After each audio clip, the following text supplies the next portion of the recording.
এখন আমি এই মজাদার ইতালিয়ান প্যান পিজাটা তৈরি করে দেখাচ্ছি। যা যা লাগছে: ময়দা, east, chicken sausage, capsicum, tomato, mushroom, পেঁয়াজ, চিনি, লবণ, বাটার, গোলমরিচ, paprika powder, pizza sauce, cheese, তেল, অলিভ অয়েল। একটা পাত্রে 2 কাপ ময়দা দিয়ে দিচ্ছি। একদম মেপে মেপে 2 কাপ দিতে হবে। হ্যাঁ। আধা চা চামচ পরিমাণ চিনি দিয়ে দিচ্ছি, আধা চা চামচ লবণ, আধা চা চামচ বাটার। কেউ চাইলে আপনারা বাটারের পরিবর্তে তেল ইউজ করতে পারেন। বাটারটা রুম টেম্পারেচারে থাকলে মনে হয় ভালো হয়। এখন খুব ভালোভাবে মাখাতে হবে যেন বাটারটা ময়দার সাথে মিশে যায়। এবার আমি ইস্টটা মাখিয়ে নিচ্ছি। একটা বাটিতে 1 চা চামচ পরিমাণ ইস্ট নিয়ে নিলাম। সামান্য পরিমাণ ঠান্ডা পানি ঢেলে দিচ্ছি। খুব ভালো করে চা চামচ দিয়ে মাখাতে হবে।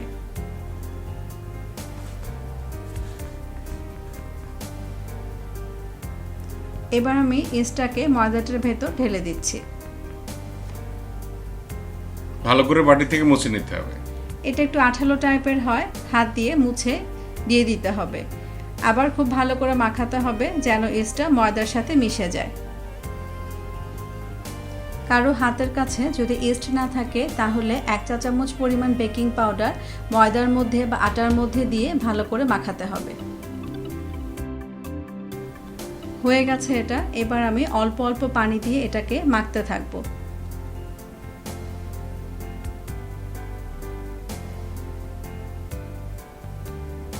আস্তে আস্তে পানি দিতে হবে আর মাখতে হবে।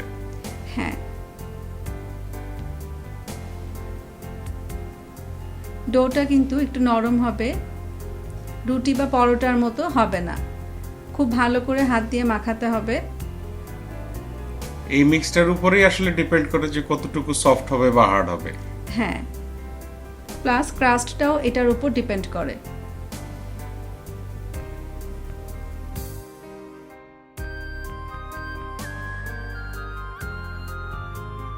হয়ে গেছে। এবার আমি এটাকে একটা এয়ারটাইট বক্সে রেখে দিচ্ছি। ঢাকনাটা আটকিয়ে প্রায় 1 ঘন্টার মতো রেখে দিচ্ছি। একটা পাত্রে তেল দিয়ে গরম করে নিয়েছি, সসেসগুলো দিয়ে দিচ্ছি। কিরকম আছে এটা ভাজতে হবে? মিডিয়াম আছে। সসেস তো বেশি ভাজার দরকার নেই। হ্যাঁ, আস্তে করে উল্টে দিতে হবে যেন পুড়ে না যায়। জাস্ট কালারটা আসার জন্য যতটুকু।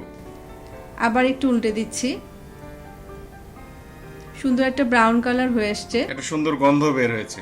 হ্যাঁ, হয়ে গেছে। এটা একটা ঝাঁঝরিতে তুলে নিচ্ছি। এবার তেলটা ছাড়ানোর জন্য একটা টিস্যুর উপর সসেজগুলো রেখে দিচ্ছি। ভেজে নেওয়া সসেজগুলো এভাবে পিস পিস করে কেটে নিতে হবে। সবগুলো কেটে নিতে হবে। একটা পাত্রে গরম করে 1 চা চামচ পরিমাণ বাটার দিয়ে দিচ্ছি। বাটারটা গলে গেছে। আঁচটা মিডিয়াম থাকবে। কিউব করে কাটা ক্যাপসিকামগুলো দিয়ে দিচ্ছি। একটু সতে করে নিতে হবে। এবার আমি মাশরুম দিয়ে দিচ্ছি। মাশরুমগুলো ছোট ছোট পিস করে কেটে নিয়েছি। তবে একটা জিনিস খেয়াল রাখতে হবে, মাশরুমগুলো দেওয়ার আগে একটা টিস্যু পেপারের উপর নিয়ে ভালো করে সোক করে নিতে হবে যেন একদমই পানি না থাকে। আবার একটু সতে করতে হবে। 1 চিমটি পরিমাণ লবণ ছিটিয়ে দিচ্ছি।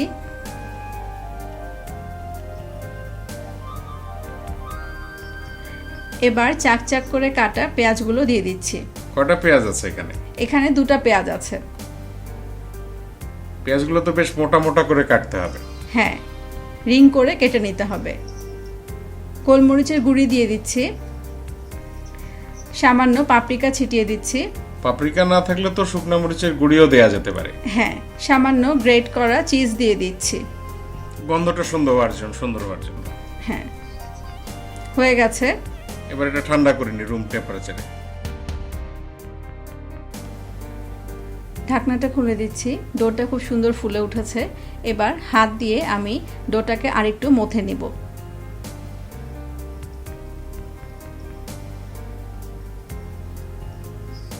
অলিভ অয়েল হাতে মেখে নিলে আটাটা আর হাতে লেগে লেগে যাবে না। হ্যাঁ, আটাটা খুব ভালো করে মথতে হবে। আটা মাখার সময় অবশ্য একটু তেল হাতে মাখিয়ে নেওয়াটাই বেটার, তাহলে হাতে লেগে যায় না। হয়ে গেছে। জ্বলন্ত চুলার উপর একটা তাওয়া বসিয়ে দিচ্ছি। তাওয়াটাকে একটু গরম করে নেব। তাওয়াটা গরম হয়ে গেছে। এবার একটা ননস্টিক ফ্রাইং প্যান বসিয়ে দিচ্ছি তাওয়াটার উপর। একটু গরম করতে হবে। অলিভ অয়েল দিয়ে দিচ্ছি। 2 হাতে তেল মাখিয়ে ডোটাকে হাতে নিয়ে ননস্টিকে বিছিয়ে দিচ্ছি। খুব সাবধানে হাত দিয়ে এটাকে সুন্দর করে বিছিয়ে দিতে হবে। একটু টেনে টেনে বিছিয়ে দিচ্ছি। সাবধানে করতে হবে যেন চারিদিক একদম সমান হয়ে যায়। চুলো জ্বালানোই থাকবে? চুলো জ্বালানোই থাকবে, একদম লো আছে। একটু চেপে চেপে করতে হবে, তাহলে রুটিটা বড় হবে।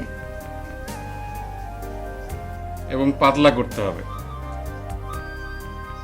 না হলে পাতলা না হলে তো পিজার ক্রাস্টটা মজা হবে না। হ্যাঁ,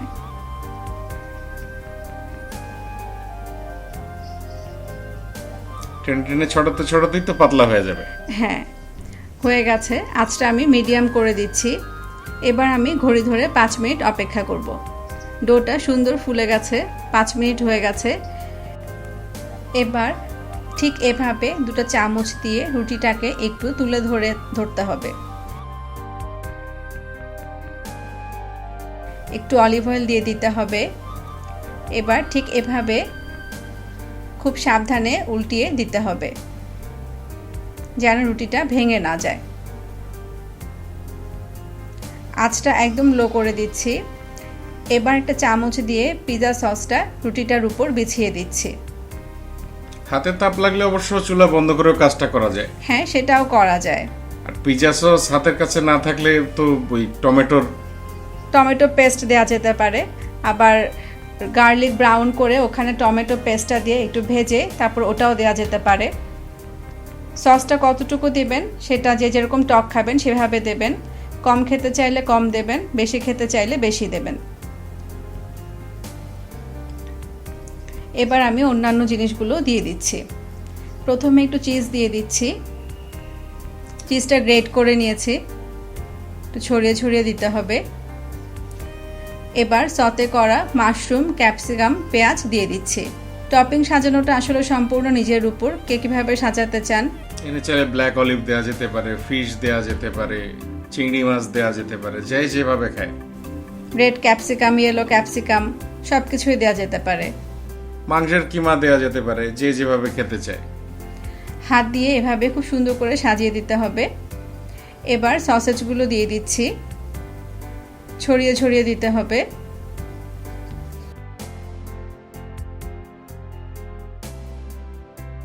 গোলমরিচের গুঁড়ি ছিটিয়ে দিচ্ছি, চারিদিকে ছিটিয়ে ছিটিয়ে দিতে হবে।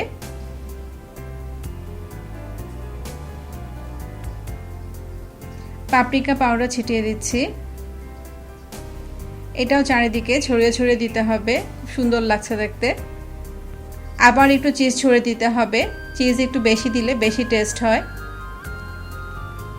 এবার একটা ঢাকনা দিয়ে আমি এটাকে ঢেকে দিচ্ছি। তাও কিরকম সময় ঢাকা দেওয়া থাকবে? মিডিয়াম আঁচে এটাকে 5 মিনিট রাখতে হবে। গুড।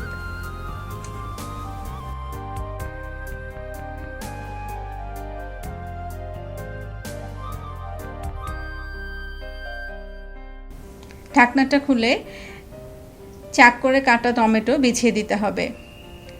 টমেটোটা শেষে দেওয়ার কারণটা হচ্ছে টমেটো থেকে যে রসটা বের হয় সেটাতে ব্রেডটার ক্রাস্টটা নষ্ট হয়ে যায়।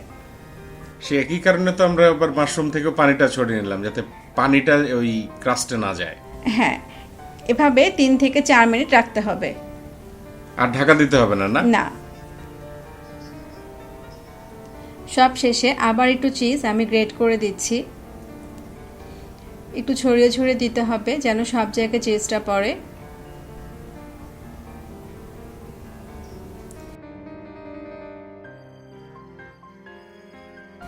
এবার একটা চামচ দিয়ে একটু উল্টে দেখে নিতে পারেন যে রুটিটা হয়েছে কিনা।